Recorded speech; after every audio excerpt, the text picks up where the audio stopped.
So po, magluluto tayo ng sayuti. Isang sayuti.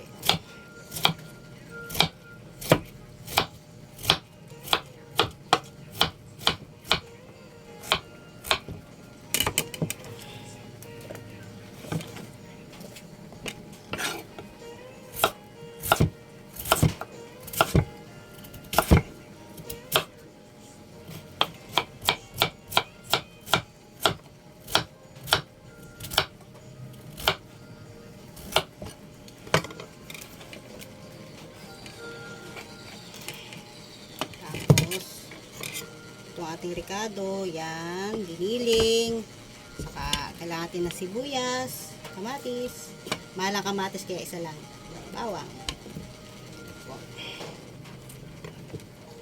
Lagyan natin ng sibuyas, yan, pwede na po yan.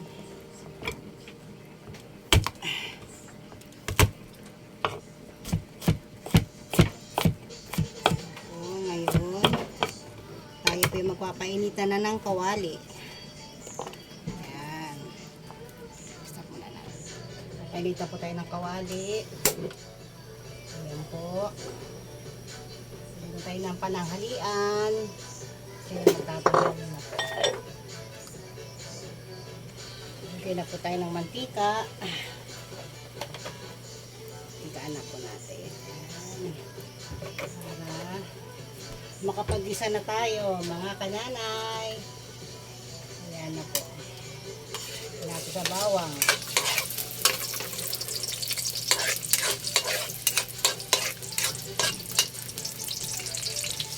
Ayan natin na sibuyas. Siyempre kamatis.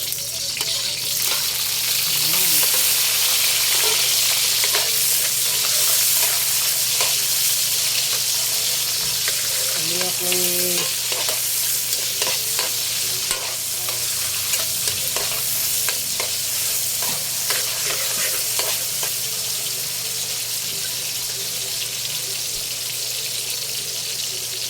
Lagyan natin gulay.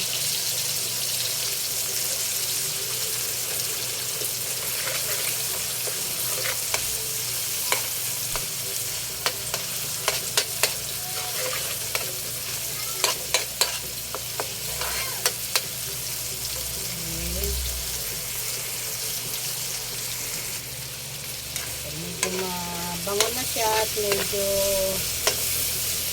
tingin mo parang luto na yung karne, hindi. Ilagay na yung natitirang mga tira natin ng ulam na sabi ay left. Hindi pa lang sa siya. Para pandagdag sarap.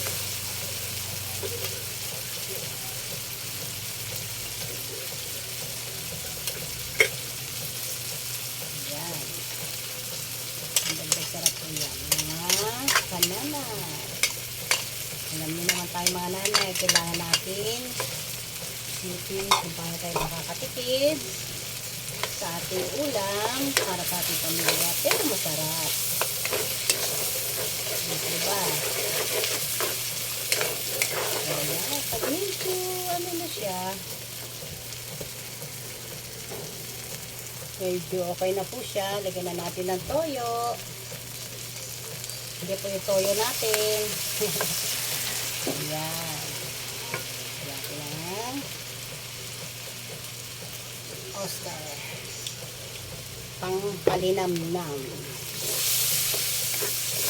Saka natin lagay ang gulay. Ayan.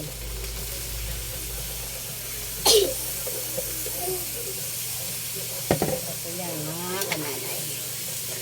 Pagyan naman tayo sa ating mga pamilya, sa ating mga ting. Siyempre sa ating asawa. Nagpapapit ng trabaho para di sa atin. Ayan. Diba? Mga 10 minutes. Dito na natin giniling, gagawin natin Shanghai.